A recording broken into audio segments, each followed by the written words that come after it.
of a quagmire with CDE because of aeronautics, but we haven't given up 100% on potentially using that land. I would guesstimate that because of the massive construction that is going on in Southern Kern, if you come here, if you look, the construction appears to be heading west of West Park. The third elementary would have to be probably built out beyond, somewhere in between, maybe 40th and 50th, 40th and 55th, somewhere in that area. The fact that we go all the way to 270th, a lot of vacant land out there, a lot of solar, but in years to come, I could certainly see that area with the construction going on right now. I was told by the water department not too long ago that they had approved water rights, I guess is how you would say that, for 500 new homes over on the west side. I don't see a lot of construction at all headed east of the 14 freeway, although we do have Rosemond Elementary School there. So in listening to you, Dr. Johnson, I believe I heard you say, and please correct me if I'm wrong, we cannot predicate the 5 districts on where our current trustees live. I understand that. I'm also a trustee. And we cannot also use our current schools as a guideline to create these 5 trustee areas. What I am concerned about, though, Dr. Johnson, is when I look at the schools, those are pretty much around heavily populated areas. So even if we don't say that we're focusing on the schools or focusing on the trustees, I would be very curious to see if you have began to do any division work. You mentioned 4,420 population in each one of these 5 divisions. Have you at all began to sort of just play around to see what that would look like and where those 5 divisions might be? I have a feeling it's still going to somewhat be where the schools are. Well, it's interesting because the challenge with the schools isn't that there's a legal bar on looking at them like there is with incumbents. The challenge of the schools is that each school's attendance area is much larger than a trustee area will be, just because you have more people feeding into each of your elementaries. So that's where the challenge of we can't base them on the attendance areas comes in, is that just doesn't match up with population totals. So that it's a little bit different. They can be kind of ways people identify their community, in which case we would try to avoid blending the 2 attendance zones in a trustee area as much as we could. In terms of looking at maps, no, we haven't done any of that. The draft maps can't be drafted until after the next hearing. So we do these 2 hearings and then we'll get into drafting the maps. But summarizing what Superintendent Gaines has said, it sounds like 40th, because of growth areas and the proposed, the concept of a new elementary out west of 40th is going to be a reasonable divider, and also identify community between old and new construction. I mean, is that a fair established versus new neighborhoods? Is that another basis for community of interest, Doug? Yes, I definitely think, we can't underpopulate significantly because we think it's going to grow. but we can say, hey, this is the area where the new development is coming. Those folks, as you just mentioned, the school district is clearly running into, new growth issues with planning a new school, all the environmental regs that go with that. So that could certainly, the fact that that's an area that's growing while the east of the highway is not, could certainly be a useful community of interest boundary. The other piece, one thing I didn't mention that's probably worth mentioning in the context of growth is these lines will have to be updated after each census. So the lines we draw today and in this process will be used in 2026, 2028, and 2030, and then they'll be redrawn. And so if there is significant population growth between now and 2030, they'll get rebalanced in 2031. So that's worth noting. You won't end up with trustee areas that are severely out of balance for more than a couple of years, depending on how fast that growth actually shows up. But these are certainly issues. Actually, Dr. Justin Levitt, who's my vice president, who will be doing some of these meetings just for scheduling reasons, he actually recently drew trustee areas for, city council districts into Hatchapee. So many of these issues are familiar, and he's done a ton of Kern County work. So the conundrums you're facing are things we certainly have worked through before and certainly understand. And you may just not be able to really clearly define things until you see draft maps. That happens all the time too. Okay, Doug, and then I wanted to ask another question about neighborhoods.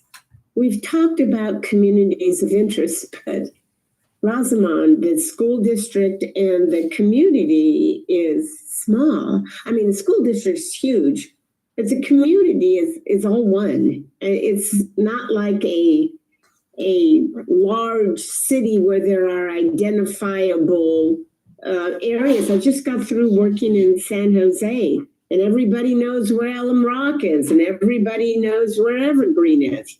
It's not like that here within this high desert area. So I wanted to focus a little bit on neighborhoods as building blocks. In other words, can you define a neighborhood by housing patterns, streets, transportation patterns? For example, I was looking at 35th, and the neighborhoods on the east of 35th have very different patterns in transportation than the patterns to the west of 35th. And I'm looking at south of Rosamond. I mean, when you look at neighborhood, not community of interest, this is all one community. Right. How do you define a neighborhood? Can it be by boundaries? Can it be by transportation patterns? You look at either side of 35th and the pattern is different. So, yes, I think it could be any of the factors you mentioned. Like I mentioned in the presentation, people who can walk to school, well, that's different than people who can drive. But yes, if a mobile home park, both tends to be a different neighborhood than single family homes next to it. Right. Essentially when someone in town asks you, where in town do you live? I suspect a lot of people just say at this intersection, but if there are neighborhoods that you say, oh, I live in that neighborhood, or even if it's based on the schools, I live by West Park, or I live by Rosamond. Those are all equally valid definitions of neighborhoods. Right? Okay, I'm just looking, given the unique characteristics of the school district, what can the board and the community use as building blocks for trustee areas that, number one, comply with the law, and number two, make sense to the district? And I just was interested in this idea of focusing more on neighborhood rather than on community of interest, because it's hard to identify different communities of interest in Rosamond. Yeah, no, I think we have pretty clear, just from the satellite image, And those of you local can look at any map, and you can see that there are pretty clearly defined neighborhoods. Yes, there all are. across the town. And so we'll work from those, short of any advice from the public or from the board that, this one should really be divided, or oh, this looks like a neighborhood, but in reality, these folks all drive north to get out of the neighborhood, these folks all drive south, so they're really different neighborhoods. That's the kind of thing we're looking for. Like in regards to what Marguerite said, in regards to 35th Street, how houses on the east versus the west look different. The houses on the west side of 35th Street are older. They're like the original West Park, right? But then when you get to 40th, those houses beyond that, those are newer homes. So, but everyone would just say, oh, I live in West Park, but it depends on the street. Like north of Orange would be newer. Yeah. Still. Right, yeah, north of Orange, 35th, those houses are newer homes. So there's been development, but there's established neighborhoods, if you will, but they're still considered a part of West Park. But I would say 35th Street is a great street to draw a boundary because that's where West Park really starts. The elementary school and the homes on the west side of 35th Street are older, like that's when they were built, like in 99. That's where some of those houses in West Park, and even in the 90s over there. But I would say like 35th Street West to 40th Street, that would be the West Park Elementary School in that area. If we could just, draw a line all the way up and down, that would be good. But then in regards to Roseman Elementary, if someone lives over there, oh, I live by Roseman Park or whatever, that's what it's called, right? Glendower Park, right? Or United. all the way across the track. Yeah, that area up there is all considered United. Right. It's difficult. No, that's great input. That's the kind of thing, because we know where the parks are and on the east side of the highway, you can certainly look at that. And then we can talk next time. Yep. Yeah. Okay. Can we go back to our regular meeting? So moved. Can we actually get a copy of your presentation? Yeah. Yes. Can we get Dr. a copy? Johnson, they want a copy of your presentation. Is that possible? Oh, of course. Yeah, I can send that this evening. Any more questions from anybody? Questions, concerns? Questions? And just one final thought when I send the PowerPoint, if you want to take that satellite image and just, make copies and draw circles on it, and say this is different neighborhoods, that works too. It doesn't have to be very precise. Yeah, Dr. Johnson, I just have one last question for you. I'm just curious about, and I do not know the answer.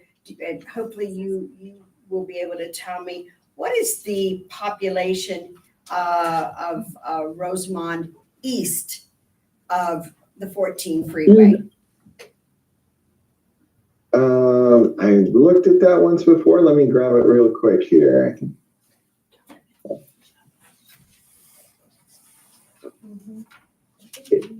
East of the highway. We are looking at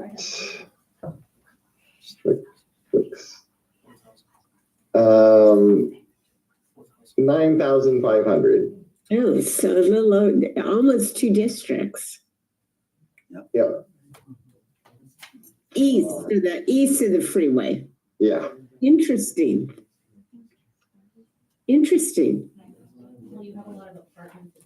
Yeah, there's a lot of mobile home parks. I believe Dr. Mentor had a question too. Yeah, just ideas for incorporating the families also, like that live on the north Bacchus Road, going towards that direction. 'Cause I know we have buses that go up north to pick up students like towards Mojave. So ideas to incorporate that in terms of what that could look like when they're drawing the line. I'm sorry. If you can get closer to the mic, we can't hear. We can't make out what you're saying. We can't hear you. Just relate. Use your speaker voice. Yeah. Put your megaphone on. All of this comment is so important. All of this discussion is so important to give Dr. Johnson guidance. I was just mentioning that to incorporate some ideas for incorporating the families that live in off of Bacchus Road, because we have buses that go pick up families in that area closer to Mojave. You know, just as they're drawing the lines, just some ideas for incorporating them. Were you able to hear me? Yeah, what was the name of the road you mentioned? Bacchus. Bacchus. It's a border though. That's not. Bacchus. Yeah, South as of you're getting Bacchus, closer to Mojave. South. Yeah, that's Bacchus. kind of like the. It is one of the interesting questions, and we'll draw draft maps that do both approaches, but one of the big questions you'll wrestle with is the area outside of the census designated place of Rosamond. Should it all be in one trustee area? So you kind of have one person who focuses on the few people who are out there. It will also have to have part of Rosamond CDP as well, just to get the population numbers, but it's a common question and there's no right or wrong answer. Should that whole rural area be in one trustee area? Or should there be two that split it up? So there's two board members who have to kind of go out there and campaign out there, or even 3 or 4 that have very small pieces out there. Because that is the question, is how do you make sure that their concerns are addressed? And it comes down to, do we want to unite them so they have as strong a voice they could have from one board member at the table, or is it better for each board member at the table to have a piece of that and be listening to at least a few rural residents each campaign time?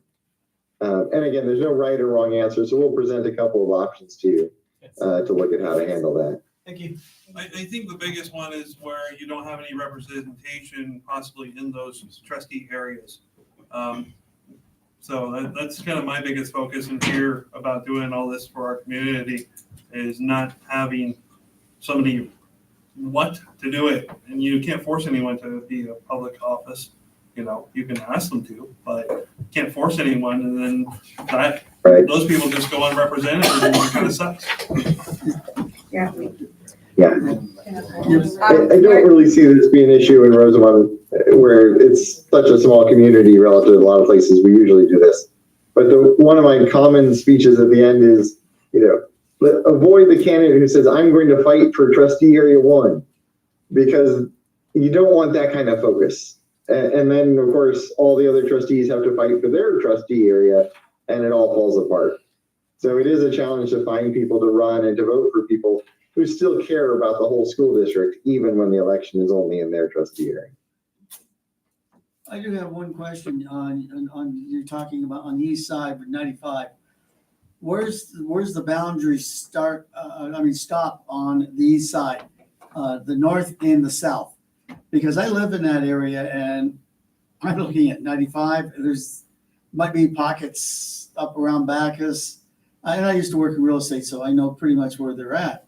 But I was kind of surprised that there's that many folks up there. There's more on the west side. So I'm just curious, where does the boundaries fall in between? Because the base is not very far from my house. So the population area, the population that the Census Bureau found goes out to I got into division, but it's not. There actually aren't people out that far. At around Apple Blossom and Carnation, kind of that area to the east, and then north up to Bradford Avenue and Wrightwood Court and the area just kind of surrounding them to the north. Okay, there's an area that to the north of that's south of Bacchus and goes all the way to the baseline off of Sop Road, Trotter, Truman. Those aren't our district. And that, huh? That's not our district. A lot of those could. Yes, They probably have an they're geographically yes, but there aren't people out there. Of course, at least there aren't people that the Census Bureau found out there. Okay. Or they found him and suppressed him. Yeah. So, yeah, you got your work cut out for you. Yes. Oh, yeah. Marguerite, I want to thank you for being here with us this evening, and Dr. Johnson, and also from our legal, Miss Christy Funderburg, for being present this evening. And we look forward to everybody hopefully coming back on November 19th, so we can have our second hearing. I think it may be Dr. Levitt from my firm, but the two of us will be tag teaming through this. Okay. Thank you so much. We really Thank you very appreciate it. Thank you. It was our pleasure. Thank you. Thank you. Thank you. Thank you. Move to go back to regular session. Second. Motion by Nicolette, seconded by Hepburn. All in favor? Aye. Was that it? 8:26. Huh? 8:26. Dang, we did that. We're out. We don't have any bus runs to go out there? Are you talking about by the landfill? Yeah, No, that's all Mojave District. That's all We stopped Mojave at now? 40, it's on because it Mojave. used to be, because the Shastalls and all that, that was all Roseland area. Yeah, no, we stopped at 40th and Bacchus. That's our cutoff, because we have a rental house on 42nd, and it's right next to the bus stop for us, and they can't go there, the Mojave District. So, Good to okay, know. So we go 40th and all the way that way to the 270. right. Now, the airport community that's out there, is that a Mojave area? That's Mojave District.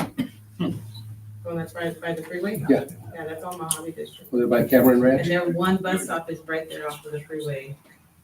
Yeah, they only have one, so all those kids have to go to that one area. And they go to Mojave. Mhm. Well, they do have our district kind of weird. It's chopped and screwed. Okay, thank you. Learned something new, because it used to be when I first got on the board, our area was that Stop Road area, Yeah. Truman, all that was our district. They took them back. Okay. Approved change order for, on contract with Medallion Constructing for the SKUSD construction of pre-K, TK classrooms at West Park Elementary School for alternative scope with total change of $10,132.48. Mr. Irving, All right. So, on the west side of the new parking lot area, there was a conflict with storm drain and existing landscaping and fences. There was change order for the removal of the landscaping and the fencing. I personally feel that this was within their scope of work to do, the contractor. I mean, if they had to remove a fence, that was, they did site visits, they came out, they gave us a bid, we awarded the bid, and then all of a sudden they're coming back saying, oh, well, this is in our way now. It was there well before their bid. So, at this point, yes. Huh? We already told them yes. They already did it, didn't they? It's well, already yeah, done. but that doesn't, I mean, they had to do it, that was the problem, like, so they had to remove all these items and this brush in order to do their job. see, I have to agree with you, even though we said that, actually what we said at that meeting was, I said, let's get it done. We'll deal with how we're gonna pay for it later. Yes, that was originally said, I brought it up on Monday. Statement. Yep. I agree that whoever did the job walk for the parking lot should have seen that, should have known that they had to cut those trees down and the fence had to be moved. Whether or not the architect should have known. So somebody else made a mistake. I'd like to know who made the mistake. We may still pay for it. but I want to know who made the mistake. So, Do you want to table it or what? You're tabling. Well, as of now, I mean, if you yeah, call we're for a gonna vote, I vote would no at absolutely this say no. point. And, I make a motion not to approve it. all right, No, I'll second that. I've dealt with enough contractors to know, to agree with you, Russ. motion by Wright, seconded by Vincelette, not to approve the change order. Nay. Do you mean not to approve paying for the change order? Because it sounds like they've already done the work. They But that did. was honestly, But- it was- But I understand what you're saying. I get that. I understand that. But it's like the change orders, the work has been done, so you're just voting to not pay At to this have the point. work done. it was within their scope of The work. change order did that. Yeah, it was in their scope of work. I understand what you're saying. I'm just being clear as to what you're voting for. Yeah, You're so, saying to not approve the change order, which was already done. So you're saying to not approve paying for the Additional. change order. yeah, So all those who wish to pay for the work order done at this time? Oh, yeah. Anyone? Nay. no, Nays? nay, Nay. Nay. That's 4. Pepper. She made it. student also. I'm just needed- gonna abstain from this one. Okay. Okay, 4 nays, 1 abstain. And see the vote from the student. I agree. If you come out and survey the land and see what is involved, what's, you should have known I what agree you had that to remove. the price is okay. but It happens. Here's the thing. It shows. Yeah. Yeah, I just think that, Robert, to prevent this from happening again, we will not tell anybody in a construction meeting to proceed until all 5 board members have approved it. I will say, Mario and I were in that meeting and we did say specifically to them, There. the one I was, and I brought it up on Monday's meeting. And I said, I don't know why this is on our agenda. He says, I wasn't there. And I'm like, unless you guys discussed it while I was gone, I don't think you did. I specifically remember you arguing that it was in the scope of work. I totally agreed with you. And Jaime at that time said, well, we need to get it done so we don't hold up the project. Right. So I said, well, go ahead and get it done, but we're gonna have to figure out who's gonna pay for this because it should have been in the walkthrough and they should have known and it should have been on the plan. You can't miss that area. It's flat out, right there. I mean, if you go for a walk and you know what you're gonna be doing. That's how they took it down. It's very bushy in there. Yeah. Yeah, I mean, you How do you had a miss it? survey done. How do you not see that from the street? It's a huge bushes. It's like when they missed the basketball courts. It's always Over something. at Tropical. So, Okay, did we vote? Yes? we voted no, but No, we'll just vote no. Yeah. Cool. You abstain. I sure did.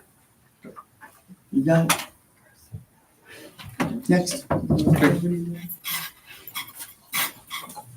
Approve the following personnel items. Anybody have any questions on personnel? Wait a minute, so you did. No questions. I move to approve. I'll second. Approved by Hepburn, seconded by Vincelette. All in favor? Aye. I motion to adjourn. Yay. I'll second that, Aaliyah. 8:35.